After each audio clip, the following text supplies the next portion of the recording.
Hi dears, ഇന്ന് എൻ്റെ വീട്ടിൽ നിന്നാണ് കേട്ടോ ക്ലാസ്സിലേക്ക് പോകുന്നത്. ഇന്ന് ചേച്ചീൻ്റെ കുട്ടീൻ്റെ പിറന്നാളും കൂടിയാണ്. അതുകൊണ്ട് എനിക്ക് എന്തായാലും ക്ലാസ്സിൽ പോയേ പറ്റുള്ളൂ. കാരണം വാവയ്ക്കൊരു ഡ്രസ്സ് സ്റ്റിച്ച് ചെയ്ത് കൊടുക്കണം എന്നുണ്ടായിരുന്നേ. വേറൊന്നും ഞാൻ വാങ്ങിച്ചിട്ടുണ്ടായിരുന്നില്ല. ഇപ്പോൾ സ്വന്തമായിട്ട് സ്റ്റിച്ച് ചെയ്ത് കൊടുക്കാൻ ഭയങ്കരമായിട്ട് ഇഷ്ടമാണേ. അങ്ങനെ വീട്ടിലെത്തിയപ്പോൾ വാവി എല്ലാവരും കൂടെ ഫുഡ് കഴിക്കുക കേട്ടോ. എന്നെ കണ്ടപ്പോൾ ഭയങ്കര കുസൃതിയൊക്കെ തുടങ്ങി. രണ്ടുപേർക്കും ഒരുമിച്ച് അമ്മമ്മേൻ്റെ മടിയിലിരുന്ന് ഫുഡ് കഴിക്കണം എന്നൊക്കെ പറഞ്ഞിട്ട്.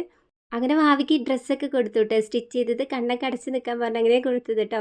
അങ്ങനെ ഇട്ടൊക്കെ വന്ന് ഭയങ്കരമായിട്ട് ഇഷ്ടപ്പെട്ടേ. അത് വെച്ച് കുറേ നേരം ഡാൻസൊക്കെ കളിച്ചുകൊണ്ടിരിക്കുക കേട്ടോ. ജസ്റ്റ് ഒന്ന് സിമ്പിളായിട്ട് അടിച്ചതാണ്.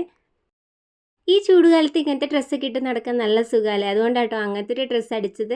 ട്രൗസർ വേണമെന്ന് പറഞ്ഞിട്ട് ഭയങ്കര വാശിയാണ്. ഈ ഉടുപ്പൊന്നും വേണമെന്ന് പറഞ്ഞിരിക്കുക കേട്ടോ. ആ ഒരു ക്ലോത്തിൽ ഞാൻ ഉടുപ്പ് അടിക്കാമെന്നാണ് വിചാരിച്ചിരുന്നത്. അങ്ങനെ കേക്കൊക്കെ മുറിക്കാൻ തുടങ്ങി കേട്ടോ. എൻ്റെ ലച്ചുട്ടി ആണെങ്കിൽ അധികം മധുരമൊന്നും കഴിക്കാറില്ല. ഞാൻ മധുരം കൊടുത്ത് ശീലിപ്പിച്ചിട്ടില്ല. എന്നാലും കുറച്ച് കേക്കൊക്കെ കഴിച്ചു കേട്ടോ. അങ്ങനെ വാവൻ്റെ പിറന്നാൾ അടിച്ച് പൊളിച്ചു കേട്ടോ. എല്ലാവരും ഉണ്ടായിരുന്നേ. മാമ്മമാരും ആൻറ്റിമാരൊക്കെ ഉണ്ടായിരുന്നേ.